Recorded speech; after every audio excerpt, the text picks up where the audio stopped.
I was standing at the doorstep, heart pounding, clutching a bottle of wine like a lifeline, excited yet anxious to meet my boyfriend's parents for the first time.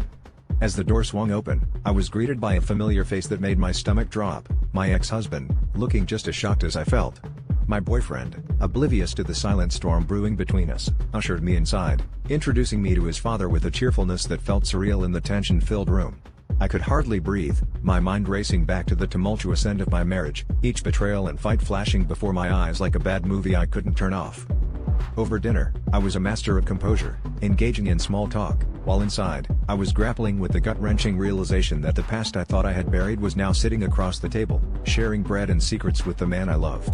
The conversation drifted to familiar territory, my ex-husband's eyes flickering with recognition as he pieced together fragments of my new life, while my boyfriend remained blissfully unaware of the undercurrents threatening to pull us under.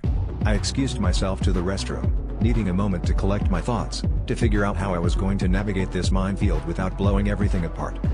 In the confines of the bathroom, I stared at my reflection, trying to rationalize how I'd ended up here, my life a twisted soap opera. Memories of late-night arguments and whispered apologies filled my head, and I realized I was still healing from wounds I thought had long scarred over. Returning to the table, I was determined to maintain the facade, but as the night wore on, the tension between my ex-husband and me became palpable, like a silent acknowledgement of our shared history that threatened to unravel the present. As the evening drew to a close, I knew I couldn't keep this secret from my boyfriend, but the fear of his reaction kept me silent. The drive home was a blur, my mind a chaotic mess of emotions.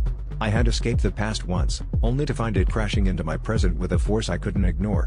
As I lay in bed that night, next to the man I loved, I faced the internal conflict that had been simmering all evening. Did I owe it to myself to come clean, or was it better to let sleeping dogs lie?